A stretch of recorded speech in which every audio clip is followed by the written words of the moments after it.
Did you know that there is more than one way to shoot correctly? Just like there are many styles of martial arts, there are also many styles of shooting. Let's talk about that.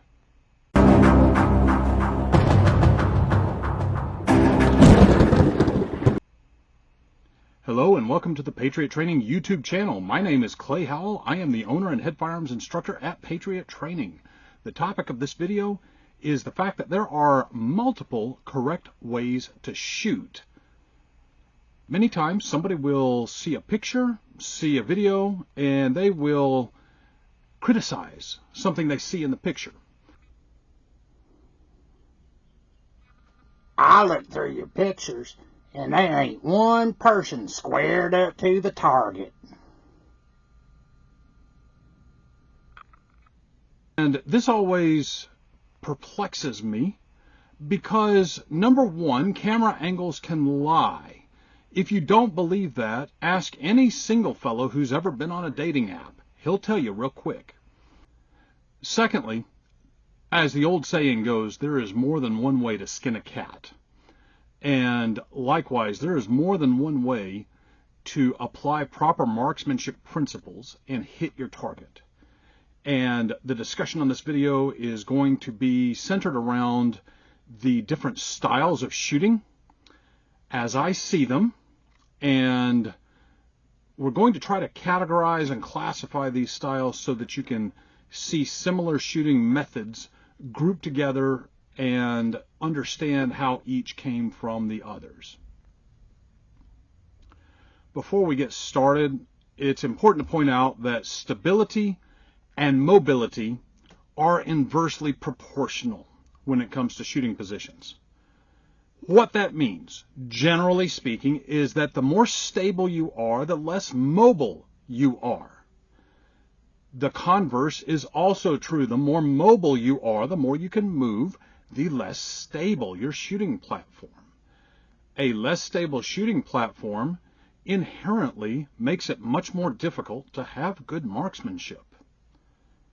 There are always exceptions, and I'm sure you can figure out an exception to everything we're going to talk about here. But as I like to say, the exceptions prove the rules, so let's talk about that more.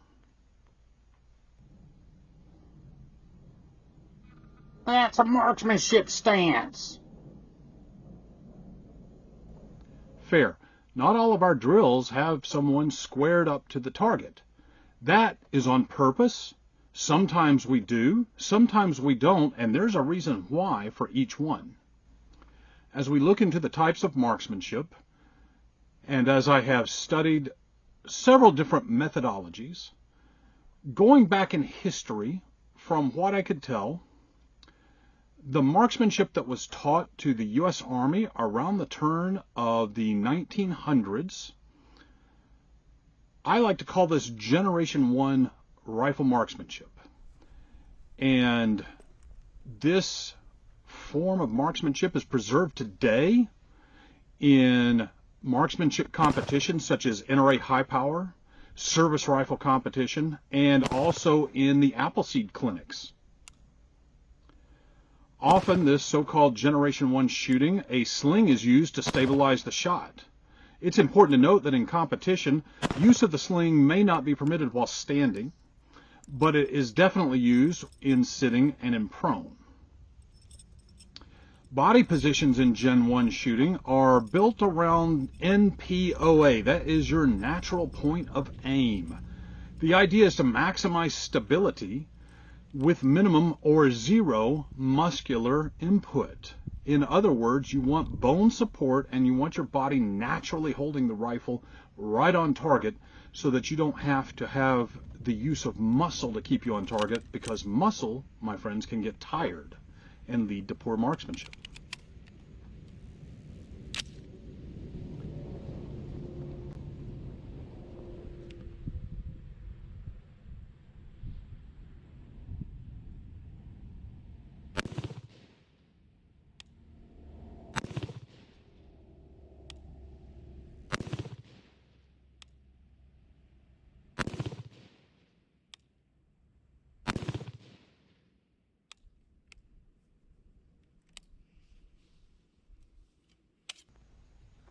a funny story. At an Appleseed that I attended once, I was put into a prone position. I built my natural point of aim, my NPOA, got on target.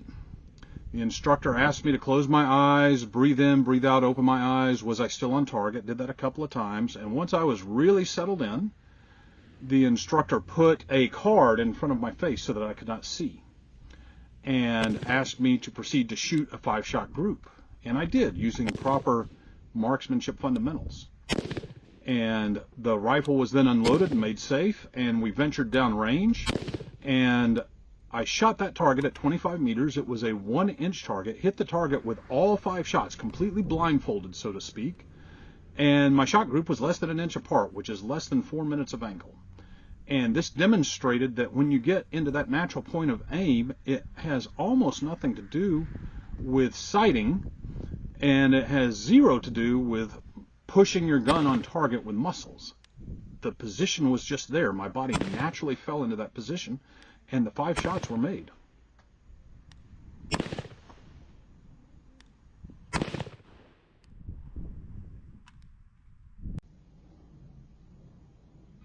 That's a marksmanship stance. Yes, that is a marksmanship stance. At Patriot Training, we teach you when to use a marksmanship stance versus a fighting stance. Make no mistake, you can use marksmanship in a gunfight. The question is, how far away are you and what is the circumstance? Circumstances will always dictate the techniques and tactics you need to use.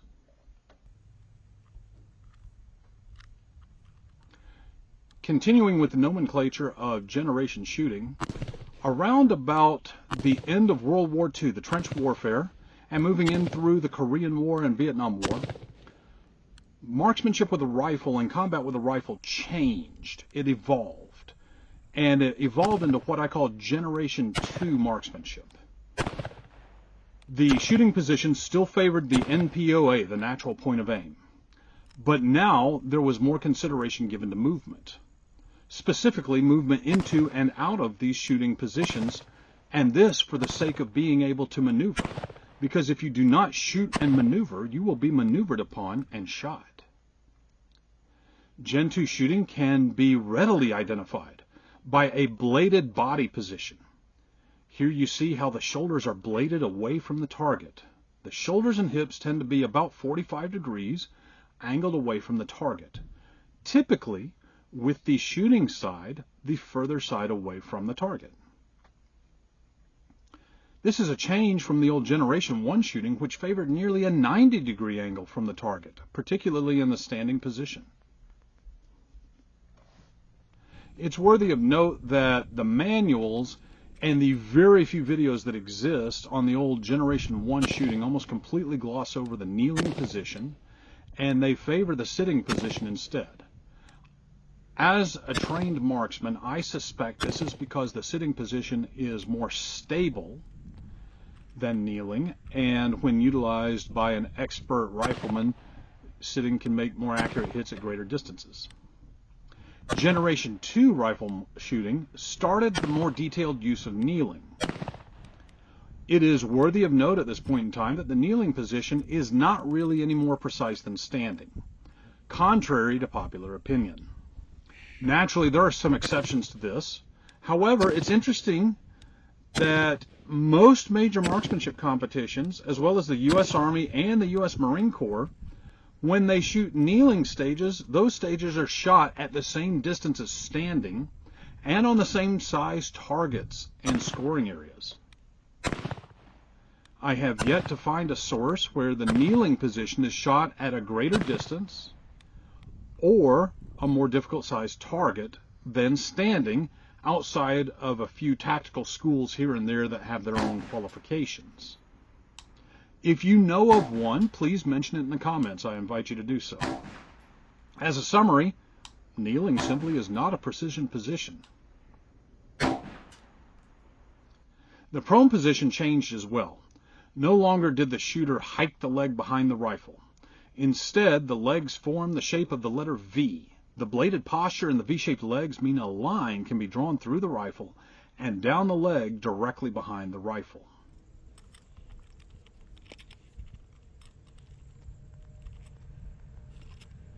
Also of note, when shooting from the prone position, the adoption of resting on the magazine has happened in many places.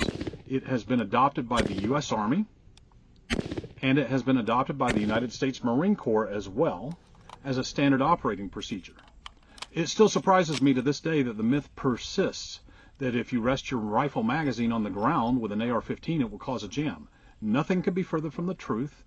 That is a completely bogus myth, and I would encourage you, if you know somebody that perpetuates this myth, send them to this video, please.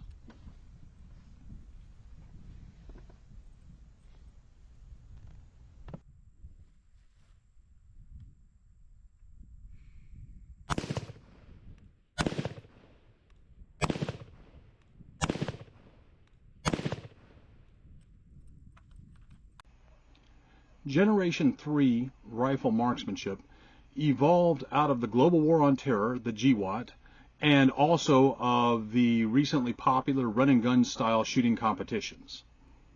The trademark of Gen 3 rifle shooting is a squared body position. The hips and the shoulders are square to the target, forming a 90-degree angle. Where the older styles of shooting emphasized a natural point of aim, or NPOA, the modern style of shooting emphasizes a DPOA, a disciplined point of aim. Some of the major differences between DPOA and NPOA would include: first, the rifle stock is completely or almost completely collapsed. Second, the rifle stock placement is more to the center line and not in the shoulder pocket. By moving the rifle more to the center line and placing the buttstock higher on the torso, the need to turkey neck the head to get the eyes onto the optic is greatly reduced. By applying proper grip and pressure, the already mild recoil of the 5.56 millimeter is further contained. In the old bladed stance, recoil takes the muzzle up and to the firing hand side.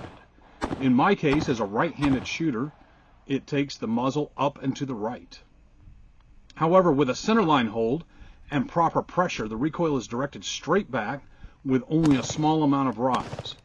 And that rise is very negligible. You can see here that I can keep shots on target very easily. Fourth, it's important to understand that kneeling is no more precise than standing. Generation 3 shooting uses kneeling as a position to utilize cover or concealment, or to make oneself a smaller target. This is not to gain any kind of marksmanship advantage. You still must use a disciplined point of aim, which requires muscular input. However, it enables you to use cover or concealment. Fifth, prone also brings the rifle to the center line. If you look here, you can see the difference in Generation 2 and Generation 3 prone. Gen 2 has a line through the rifle and the rear leg. Gen 3 has the line through the rifle and between the legs, directly to the rear.